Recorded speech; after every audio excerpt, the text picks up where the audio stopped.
माननीय मुख्यमंत्री जी ने बहुत ही महत्वपूर्ण बैठक सुबह 11:30 बजे टीम 11 की। कल आपके संज्ञान में है कि आदरणीय प्रधानमंत्री जी ने सुबह जो देश के नाम संदेश दिया था, उसके क्रम में भारत सरकार के गृह मंत्रालय से निर्देश आ गए हैं और 2 चरणों में कार्रवाई करनी है। पहला तो लॉकडाउन जो है 3 मई तक सख्ती से अनुपालन करने का निर्देश दिया गया है और दूसरा 20 तारीख से यानी 19 तारीख की रात 12 बजे के बाद से 20 तारीख से कतिपय शर्तों के साथ कुछ सेक्टर्स में इकोनॉमिक एक्टिविटीज को बढ़ाने के लिए निर्देश है। उसी कड़ी में आज जो माननीय मुख्यमंत्री जी ने बैठक की है, उनके निर्देश यह है कि ऑनलाइन पढ़ाई की व्यवस्था को एक स्थायी मॉडल पूरे प्रदेश में बना दिया जाए। पूरे प्रदेश में ऑनलाइन पढ़ाई की व्यवस्था के लिए बेसिक शिक्षा में भी, माध्यमिक शिक्षा में भी, उच्च शिक्षा में भी और प्राविधिक शिक्षा में भी और व्यावसायिक शिक्षा में भी, साथ साथ मेडिकल का जो शिक्षा है और नर्सिंग की शिक्षा है, पैरामेडिकल की जो शिक्षा है, उसमें भी ऑनलाइन पढ़ाई की व्यवस्था को सुनिश्चित करने के लिए संबंधित विभागों के अपर मुख्य सचिव और प्रमुख सचिवों को उनके द्वारा निर्देश दिया गया है कि इसको बहुत ही मजबूती से एक स्थायी व्यवस्था के रूप में टेक्नोलॉजी का इस्तेमाल करते हुए पूरे प्रदेश में इसको छात्रों के हित में लागू किया जाए। ऑनलाइन शिक्षा व्यवस्था को व्यवस्थित और बृहद रूप दिए जाने के लिए जो भी कार्रवाई होगी, इसका ये फायदा होगा कि लॉकडाउन अवधि में विद्यार्थियों की शिक्षा पर कोई प्रभाव नहीं पड़ेगा और इसके दूरगामी और पॉजिटिव रिजल्ट्स आएंगे। बैठक में माननीय मुख्यमंत्री जी को अवगत कराया गया कि उच्च शिक्षा विभाग ने जो निर्देश उन्होंने कुछ दिन पहले दिए थे, अब तक 31,939 यानी 31,939 ई कंटेंट तैयार कर लिया है और 2,29,000 छात्रों को जो है ऑनलाइन जो है डाउनलोड करने से कनेक्ट कर लिया है। साथ साथ अब तक उच्च शिक्षा विभाग में ही केवल 75,921 75,925 ऑनलाइन क्लासेस संपादित कर दी गई और अब तक उच्च शिक्षा विभाग के अधीन जो विभिन्न फैकल्टी यूनिवर्सिटीज और कॉलेजेस में हैं, 55,046 फैकल्टी ने ऑनलाइन जो शिक्षा है उसमें भाग लिया है और औसतन ये एक पॉजिटिव जो है पहली खबर हम लोग दे रहे हैं, औसतन 80,000 विद्यार्थी जो है ऑनलाइन प्रतिदिन जो है हमारे प्रदेश में केवल उच्च शिक्षा विभाग के अधीन कोर्सेज में हो रहे हैं। कल जो ये संख्या थी 80,328 छात्रों ने ऑनलाइन क्लासेस में सम्मिलित हुए हैं। ये एक बहुत पॉजिटिव डायरेक्शन में लॉकडाउन होते हुए भी ऑनलाइन शिक्षा आगे बढ़े, क्वालिटी एजुकेशन मिले, अच्छे टीचर्स के अच्छे कोर्सेज विजुअली उन तक पहुंचे और ऐसे में लॉकडाउन का कोई भी प्रभाव शिक्षा पे ना पड़े। ये एक मजबूत निर्णय माननीय मुख्यमंत्री जी ने लिया है और इसका इम्प्लीमेंटेशन भी अब शुरू कर दिया गया है। प्राविधिक और व्यावसायिक शिक्षा में भी ऑनलाइन पाठ्यक्रम अब शुरू कर दिया गया है। आज जब उन्होंने समीक्षा की तो प्राविधिक शिक्षा में भी 2,736 घंटे का ई कंटेंट अपलोड कर दिया गया है और लगभग 9,000 टीचर्स ने जो है प्राविधिक शिक्षा के ऑनलाइन जो है जुड़े हैं। अब तक बीटेक के, एमसीए के, एमबीए के, बी आर्किटेक्चर के, बी फार्मा के 2,06,305 स्टूडेंट्स ऑनलाइन जो है पाठ्यक्रमों में भाग ले चुके हैं और अब तक आईटीआई में जो आईटीआई में व्यावसायिक शिक्षा होती है उसके 70 सेक्टर्स में भी लगभग 5 lakh students e learning platform पे आ गए। ये टेक्निकल एजुकेशन में और वोकेशनल एजुकेशन में भी आमूल चूल परिवर्तन आया है और जो स्किल बेस्ड प्रोग्राम्स है एनसीवीटी के, उनमें भी ऑनलाइन लर्निंग स्किल डेवलपमेंट का भी जो कार्य है वो ऑनलाइन काम शुरू हो गया है। इसके लिए फैकल्टी को ऑनलाइन इंटरैक्टिव क्लासेस और असेसमेंट करने का भी, स्टूडेंट का असेसमेंट भी करने के लिए निर्देश दे दिया गया है। ये एक बहुत ही महत्वपूर्ण स्टेप है और पूरा प्रदेश और पूरे प्रदेश के जो छात्र और छात्राएं हैं उनका आह्वान होगा कि जो भी जहां भी वो हैं वो अपने ऑनलाइन कंटेंट को एक्सेस करें। दिन में, शाम को, रात को, जो भी उनको समय सहूलियत हो, आप अपना डाउनलोड करके अथवा ऑनलाइन जो है अपने कोर्स का उसको देखें, पढ़ें, सीखें और अपने फैकल्टी से इंटरैक्ट करें। दूसरा महत्वपूर्ण निर्णय जो माननीय मुख्यमंत्री जी ने लिया है वो स्वास्थ्य विभाग के संबंध में है। स्वास्थ्य विभाग के विभिन्न चिकित्सालयों में इमरजेंसी सेवाओं के संचालन की अनुमति अब दी जाएगी। इसमें निजी मेडिकल कॉलेज और निजी चिकित्सालयों के चिकित्सकों, पैरामेडिकल और नर्सिंग स्टाफ को भी प्रशिक्षण दिया भी जा रहा है। आगे भी इसको प्रॉपरली प्रशिक्षण दिया जाएगा और ये भी निर्देश है कि बिना कोविड नियंत्रण प्रशिक्षण एवं सुरक्षा उपाय के इमरजेंसी सेवाओं का संचालन करने नहीं दिया जाएगा। प्रमुख सचिव चिकित्सा बैठे हैं, आपने इसकी पूरी गाइडलाइंस बना ली है और इसके आदेश भी आपने जारी कर दिए हैं और प्रशिक्षण का काम भी शुरू किया है। ये भी माननीय मुख्यमंत्री जी ने निर्देश दिया है कि जिन चिकित्सा संस्थानों में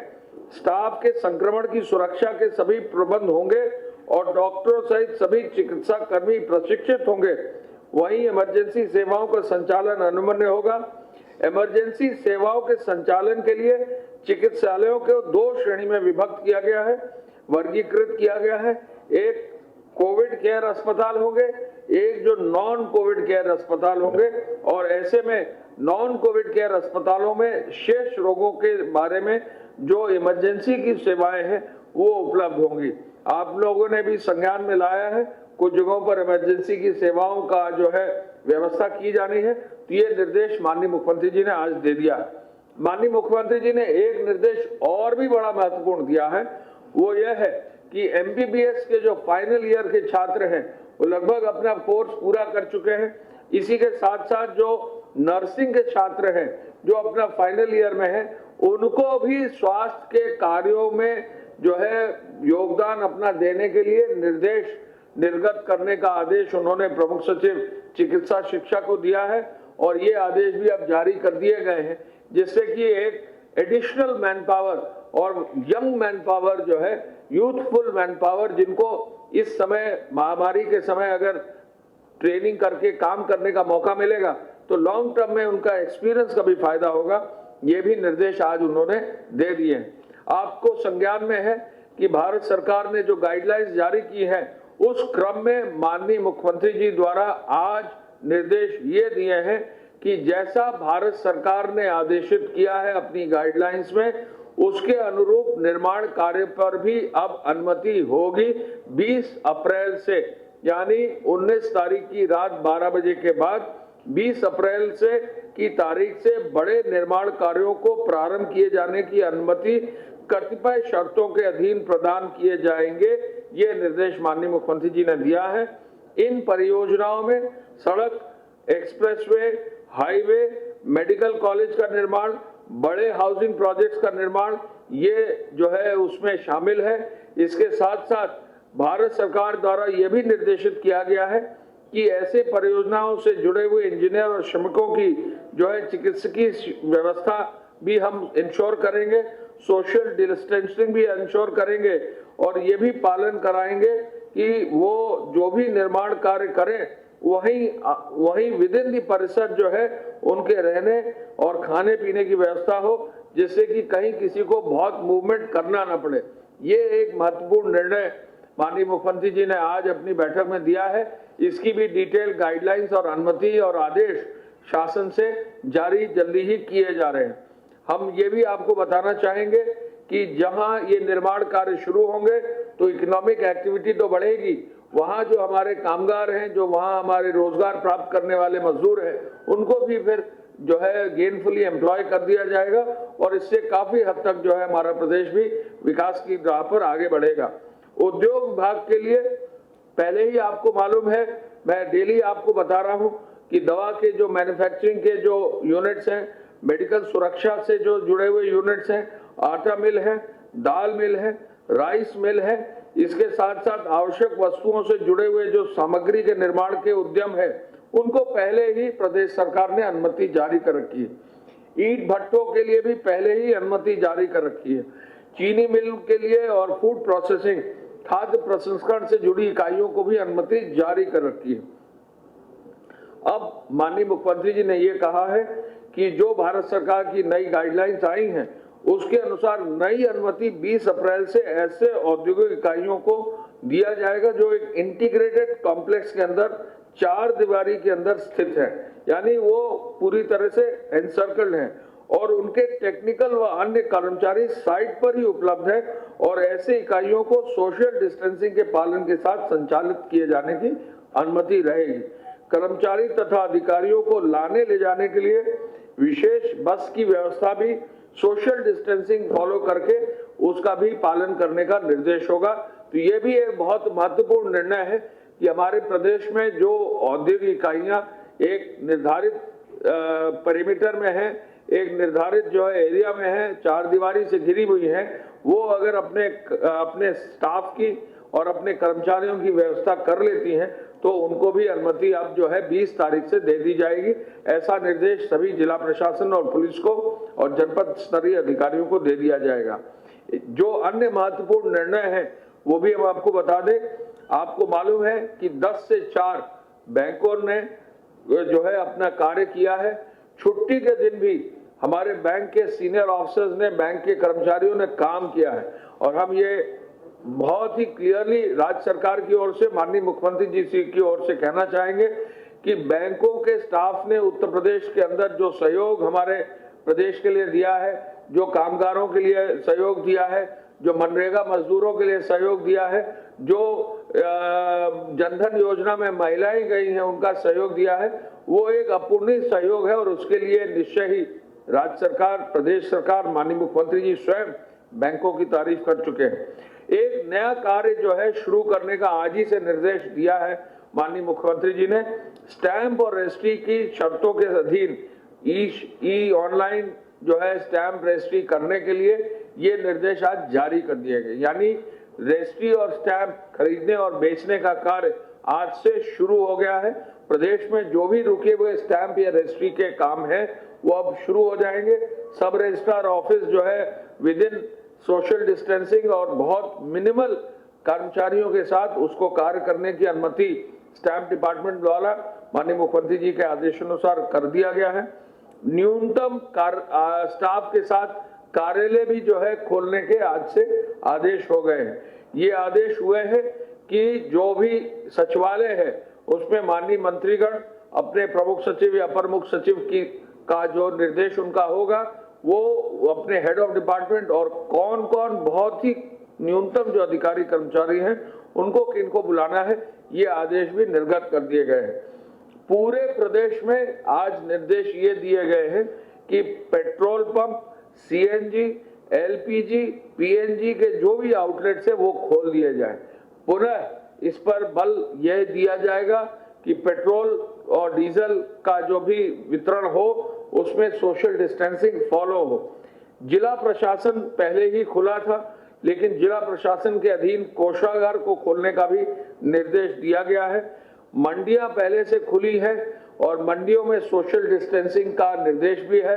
कुछ मीडिया सेक्शन से कई मंडियों पर ये शिकायत मिलती है कि सुबह सुबह जो है सोशल डिस्टेंसिंग फॉलो नहीं होती है और समय समय पर डीएमएसपीज को ये निर्देश दिया जाता है और सुधार भी हो रहा है। मंडियों में काफी हद तक काम सोशल डिस्टेंसिंग का है। हमने आपके मीडिया ग्रुप्स में भी आज जो गेहूं क्रय का कार्य शुरू हुआ है ये भी डिटेल और फोटोग्राफ्स आपको दिए हैं। मैं चाहूंगा कि सभी मीडिया ग्रुप्स में जो गेहूं क्रय का कार्य है उसका प्रचार जरूर आप करें, जिससे हमारे कृषकों को, हमारे किसानों को, हमारे गेहूं के किसानों को विशेष रूप से इसका लाभ मिल सके। और साथ साथ पशु चिकित्सालयों को भी खोलने का निर्देश दिया है। एक माननीय मुख्यमंत्री जी ने आदेश और दिया है कि जगह जगह जो है पशुओं के लिए चारे की व्यवस्था, जैसा मैंने कल आपको कहा था, चारे की व्यवस्था पूरे साल करने के लिए एक भूसा जो है इकट्ठा करने के लिए भूसा का बैंक बनाने के लिए भी पशुपालन विभाग को निर्देश दिया है। कई जगहों पर जो है कुत्तों को, कई जगह पर जो है बंदर है, इनको भी पाया गया था कि इनकी व्यवस्था नहीं थी, क्योंकि क्राउड्स नहीं थे। तो ऐसी जगहों पर उन्होंने आदेश ये दिया है कि इनको भी, ऐसे भी जानवरों के लिए भी जो है लोकल एनजीओ को लगाकर जिला प्रशासन सहयोग करे। अयोध्या में बहुत सारे अच्छे एनजीओ आए हैं, अच्छे एनजीओ आकर ऐसे बंदरों को और ऐसे जानवरों को, कुत्तों को भी जो है खाने की व्यवस्था देने की व्यवस्था की गई। ये आज महत्वपूर्ण निर्देश और निर्णय माननीय मुख्यमंत्री जी ने लिए हैं। मैं फिर आपसे कहना चाहूंगा, ऑनलाइन पढ़ाई की व्यवस्था, स्वास्थ्य विभाग और स्वास्थ्य विभाग में इमरजेंसी सेवाओं की व्यवस्था, निर्माण कार्य 20 तारीख से करने की व्यवस्था, उद्योग विभाग में जो अभी तक चल रहे हैं उनको आगे चलाने के लिए और नए निर्माण कार्यों, नए उद्योगों को चलाने के लिए 20 तारीख की व्यवस्था, और विशेष रूप से जो अन्य निर्णय हैं, बैंकों से, स्टाम्प रजिस्ट्री से, कार्यालयों की व्यवस्था, पेट्रोल पंप की व्यवस्था, कोषागारों की व्यवस्था, मंडियों की व्यवस्था और पशु चिकित्सालयों को खोलने की व्यवस्था का निर्देश आज उन्होंने दिया है। मैं चाहूंगा कि प्रमुख सचिव चिकित्सा पहले अपनी बात कर ले और फिर अन्य बिंदुओं पर मैं अलग से आपको ब्रीफ करूंगा।